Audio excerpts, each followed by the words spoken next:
Hello बच्चों, good morning. बच्चों, आज मैं आप लोग को सामाजिक विज्ञान का पाठ 13 स्वतंत्र भारत अर्थात आज़ाद भारत के बारे में पढ़ाऊंगी। इस पाठ को हम लोग पढ़ते हैं और जानते हैं। राज्यों की रचना और पुनर्रचना अर्थात जब देश हमारा आज़ाद हुआ तो उसके बाद राज्यों की रचना की गई और फिर से उसकी एक बार रचना हुई, उसके बारे में हम लोग पढ़ेंगे। भारत आज़ाद हुआ और देशी राज्यों का एकीकरण हुआ। हमने एक तंत्री नहीं परंतु संघीय व्यवस्था स्वीकार की अर्थात संघ के घटक राज्यों की रचना करने का प्रश्न खड़ा हुआ। पहले के ब्रिटिश प्रांतों और देशी राज्यों का एकीकरण के कारण खड़ी हुई इकाइयों का शुरुआत में अ, ब, क और ड इन 4 वर्गों में विभाजन किया गया।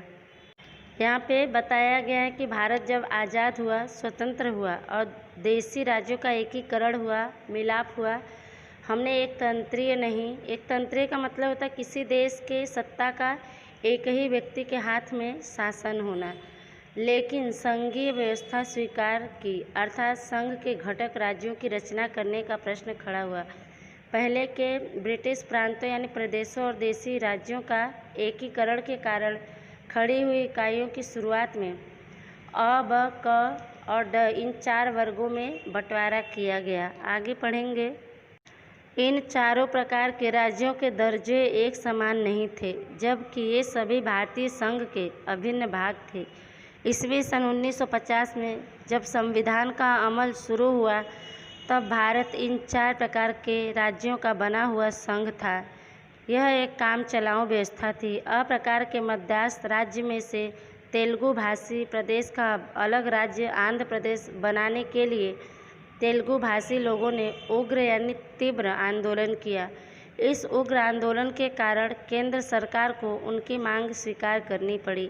1 अक्टूबर 1953 के दिन अलग राज्य आंध्र प्रदेश की रचना की गई। उसके बाद भाषा के आधार पर राज्यों की रचना करने की मांग समग्र देश में उठी। यहाँ पे बताया गया है कि इन चारों प्रकार के राज्यों के जो स्थान थे एक समान नहीं थे, जबकि ये सभी भारतीय संघ के अभिन्न भाग थे।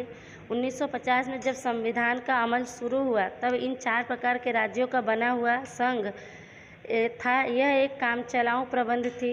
अ प्रकार के मद्रास राज्य में से तेलुगु भाषी यानी तेलुगु भाषा बोलने वाले प्रदेश का अलग राज्य आंध्र प्रदेश बनाने के लिए तेलुगु भाषा बोलने वाले लोगों ने उग्र यानी तीव्र आंदोलन किया। इस उग्र आंदोलन के कारण केंद्र सरकार को उनकी मांग को मंजूर करना पड़ा। 1 अक्टूबर 1953 के दिन अलग राज्य आंध्र प्रदेश की निर्माण की गई।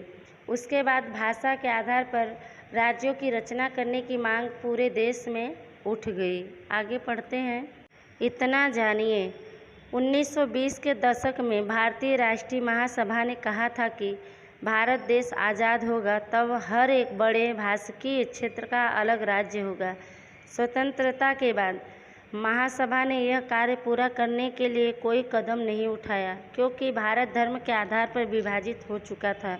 स्वतंत्रता एक राष्ट्र को नहीं परंतु 2 राष्ट्रों को मिली थी। देश के विभाजन के फलस्वरूप हिंदू मुस्लिम सांप्रदायिक हिंसा में 10 लाख से अधिक लोगों की मृत्यु हुई थी।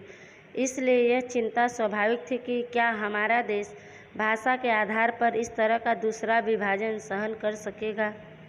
इसमें बताया गया कि 1920 के दशक में भारतीय राष्ट्रीय महासभा ने कहा था कि भारत देश जब स्वतंत्र होगा तब हर एक बड़े भाषा बोलने वाले क्षेत्र का अलग राज्य होगा। स्वतंत्रता के बाद महासभा ने यह काम पूरा करने के लिए कोई कदम नहीं उठाया, फैसला नहीं लिया, क्योंकि भारत धर्म के आधार पर 2 भागों में बंट चुका था। स्वतंत्रता एक राष्ट्र को नहीं पर लेकिन 2 राष्ट्रों को मिला था। देश के विभाजन के फलस्वरूप हिंदू मुस्लिम सांप्रदायिक हिंसा में 10 लाख से अधिक लोगों की मृत्यु हुई थी। इसलिए यह चिंता स्वाभाविक थी कि हमारा देश भाषा के आधार पर इस तरह का दूसरा बंटवारा सहन कर सकता है। आगे पढ़ेंगे। केंद्र सरकार ने राज्यों की पुनर्रचना का अध्ययन करके आवश्यक सिफारिश करने के लिए राज्य पुनर्गठन आयोग की नियुक्ति की। भारत के सर्वोच्च न्यायालय के पूर्व न्यायाधीश फजल अली को अध्यक्ष पद पर नियुक्त किया गया। इस आयोग का विवरण मिलने के बाद संसद में राज्यों की पुनर्रचना का विधेयक पारित हुआ। 1 नवंबर 1956 से उसको लागू किया गया। आगे करें कि केंद्र सरकार ने राज्यों की फिर से रचना करने का अध्ययन करके उसके विषय में जानकारी लेकर आवश्यक सिफारिश करने के लिए राज्य पुनर्गठन यानी राज्य की पुनर्गठन आयोग की नियुक्ति की गई। भारत के सर्वोच्च न्यायालय के पूर्व न्यायाधीश फजल अली को अध्यक्ष के पद पर नियुक्त किया गया। इस आयोग का विवरण मिलने के बाद संसद में राज्यों की फिर से रचना करने का विधेयक यानी बिल पास हुआ। 1 नवंबर 1956 से उसको लागू किया गया। आगे पढ़ेंगे। 4 प्रकार के राज्यों को रद्द करके 14 राज्यों और 6 केंद्र शासित क्षेत्रों में राज्यों की पुनर्रचना की गई। उन 14 राज्यों में से अधिकांश राज्यों की रचना भाषा के आधार पर हुई थी, परंतु इनमें से पंजाब में पंजाबी, हिंदी और बॉम्बे प्रांत में मराठी और गुजराती इन 2 भाषाई क्षेत्रों का समावेश किया गया था। उसके विरुद्ध गुजरात और महाराष्ट्र में भाषा के आधार पर राज्यों की रचना के लिए उग्र आंदोलन शुरू हुए। यहाँ करें कि पहले जो 4 प्रकार के भाग में बंटवारा किया गया था अ, ब, क, ड, उसको रद्द करके 14 राज्यों और 6 केंद्र शासित क्षेत्रों में राज्य की फिर से रचना की गई। उन 14 राज्यों में से ज़्यादातर राज्यों की रचना भाषा के आधार पर हुई, लेकिन इनमें से पंजाब में पंजाबी, हिंदी और बॉम्बे प्रदेश में मराठी और गुजराती इन 2 भाषा बोलने वाले क्षेत्रों का समावेश किया गया था। इसके खिलाफ गुजरात और महाराष्ट्र में भाषा के आधार पर राज्यों की निर्माण करने का उग्र आंदोलन शुरू हुआ। आगे पढ़ेंगे। महागुजरात आंदोलन, इसके बारे में हम पढ़ते हैं। संसद में द्विभाषी यानी 2 भाषा बोलने वाले राज्यों का प्रस्ताव यानी शर्त स्वीकार किया गया। उसी दिन अहमदाबाद के लॉ कॉलेज के विद्यार्थियों की सभा में एक्शन कमेटी की रचना की गई। विद्यार्थियों ने स्वयंभू प्रदर्शन शुरू किया, जिन घटनाओं ने आंदोलन को धीरे धीरे उग्र बनाया। महागुजरात आंदोलन के बारे में बताया गया कि संसद में 2 भाषा बोलने वाले राज्यों का शर्त मान लिया गया। उसी दिन अहमदाबाद के लॉ कॉलेज के विद्यार्थियों की एक सभा में एक्शन कमेटी का निर्माण किया गया।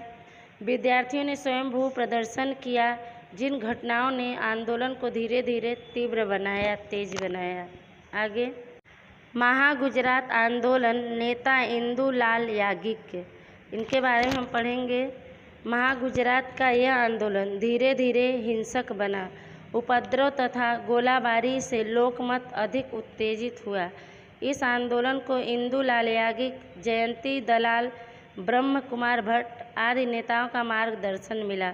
यह आंदोलन लोक आंदोलन बना और समग्र गुजरात में फैल गया। इंदुलाल याज्ञिक के नेतृत्व में महागुजरात के लिए आंदोलन करने वाले सभी राजनीतिक दलों ने सितंबर 1956 में महागुजरात जनता परिषद की स्थापना की। गुजरात को अलग राज्य बनाने का आंदोलन इस परिषद ने चालू रखा। लोग राष्ट्रीय नेताओं की सभा के समय स्वयं बंद करके उनका बहिष्कार करते थे। इंदुलाल याज्ञिक को सुनने के लिए लोग उमड़ पड़ते थे। इस तरह आंदोलन उग्र बनता गया। इंदुलाल याज्ञिक जनता के चाचा बने। महागुजरात आंदोलन, नेता इंदुलाल याज्ञिक के बारे में यहाँ बताया गया है कि महागुजरात का यह आंदोलन धीरे धीरे हिंसक बना। उपद्रव का मतलब होता है दंगा फसाद चारों तरफ तथा गोलीबारी से लोगों के विचार इस बात को लेकर अधिक उत्तेजित यानी तीव्र हुआ। इस आंदोलन को इंदुलाल याज्ञिक, जयंती दलाल, ब्रह्म कुमार भट्ट आदि नेताओं का मार्गदर्शन मिला, यानी उन्होंने रास्ता दिखाया इस आंदोलन को आगे बढ़ाने के लिए। यह आंदोलन लोगों का आंदोलन बना और पूरे गुजरात में फैल गया। इंदुलाल याज्ञिक के संचालन में महागुजरात के लिए आंदोलन करने वाले सभी राजनीतिक दलों ने सितंबर 1956 में महागुजरात जनता परिषद की स्थापना की। गुजरात को अलग राज्य बनाने का यह आंदोलन इस परिषद ने चालू रखा। लोग राष्ट्रीय नेताओं की सभा के समय स्वयं बंद करके उनका बहिष्कार करते थे, त्याग करते थे। इंदुलाल याज्ञिक को सुनने के लिए लोगों की भीड़ उमड़ पड़ती थी। इस तरह आंदोलन तीव्र बनता गया। इंदुलाल याग्निक जनता के चाचा बने। आगे गुजरात राज्य की स्थापना, इसके बारे में पढ़ेंगे। उग्र आंदोलन के परिणाम स्वरूप संसद ने 1960 को मुंबई के द्विभाषीय राज्य का विभाजन करके महाराष्ट्र और गुजरात, इन दो राज्यों की रचना की गई। नए गुजरात राज्य का उद्घाटन पूज्य रविशंकर महाराज के कर कमलों द्वारा हुआ। 1 मई 1960 के दिन महाराजा ने साबरमती आश्रम अहमदाबाद में नए गुजरात राज्य का मंगलमय प्रारंभ कराकर आशीर्वाद दिया। गुजरात के प्रथम राज्यपाल के रूप में मेहंदी नवाब जंग तथा मुख्यमंत्री के रूप में डॉक्टर जीवराज मेहता ने कार्यभार संभाला। गुजरात राज्य की स्थापना के बारे में यहाँ पे बताया गया है कि तीव्र आंदोलन के परिणाम स्वरूप संसद ने 1960 को मुंबई में दो भाषा बोलने वाले राज्य का विभाजन करके बंटवारा करके महाराष्ट्र और गुजरात, इन दो राज्यों का निर्माण किया। नए गुजरात राज्य का उद्घाटन पूज्य रविशंकर महाराज के कर कमलों द्वारा हुआ, उनके हाथों से हुआ। 1 मई 1960 के दिन महाराज ने साबरमती आश्रम अहमदाबाद में नए गुजरात राज्य का मंगलमय यानी कल्याणकारी शुरुआत कराकर आशीर्वाद दिया। गुजरात के प्रथम राज्यपाल के रूप में मेहंदी नवाब जंग तथा मुख्यमंत्री के रूप में डॉक्टर जीवराज मेहता ने वहाँ का कार्य संभाला। आगे पढ़ेंगे। इतना जानिए। गुजरात और महाराष्ट्र भले ही अलग अलग राज्य बने, परंतु अंत में तो हम सभी एक ही भारत के देश के निवासी हैं। सभी प्रांतों के लोग हमारे देशवासी हैं। सभी की भाषाएं हमारी ही भाषाएं हैं। हम गांधी जी और सरदार की संतानें हैं, इसलिए उनकी विरासत को सुशोभित करें।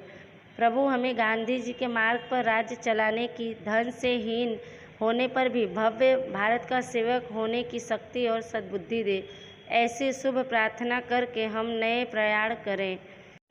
रविशंकर महाराज, साबरमती आश्रम, अहमदाबाद, 1/5/1960 ईस्वी सन 2010 में गुजरात राज्य की स्थापना के 50 वर्ष पूरे होने पर इस वर्ष को स्वर्णिम गुजरात के रूप में मनाया गया। आगे पढ़ते हैं। फ्रांसीसी और पुर्तगाली संस्थानों का भारत संघ के साथ विलयन। 26 जनवरी 1950 के दिन एक स्वतंत्र सार्वभौम राष्ट्र के रूप में भारत का उदय हुआ। तब भी अभी कुछ प्रदेश फ्रांसीसी और पुर्तगालियों के अधिकार में था। यहाँ करें कि 26 जनवरी 1950 के दिन एक आज़ाद, सभी तरह से स्वतंत्र राष्ट्र के रूप में भारत का उदय हुआ।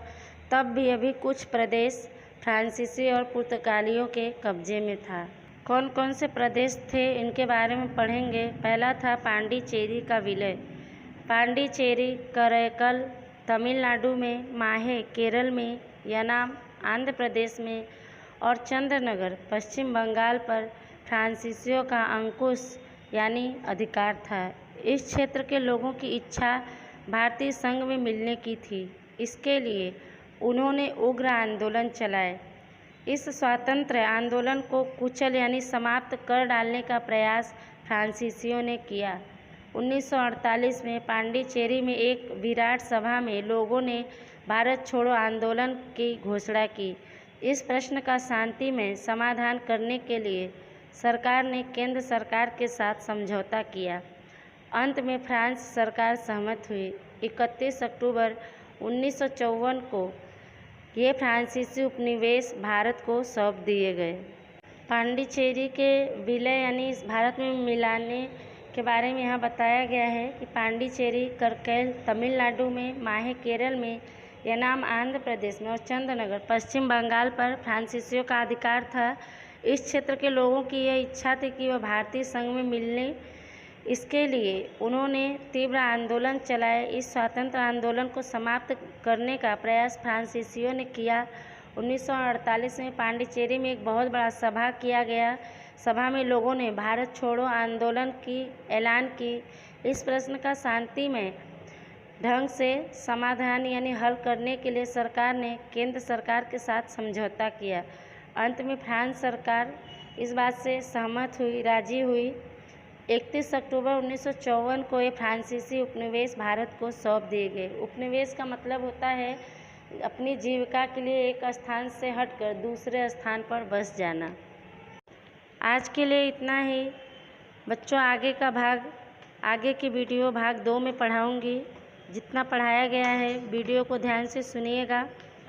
प्रश्न उत्तर आपको जो भी इसके पहले दिया गया सभी लोग को पूरा करके रखना है। लेसन किसी का भी बाकी न रहे। अपना ध्यान रखिए। तब तक के लिए धन्यवाद।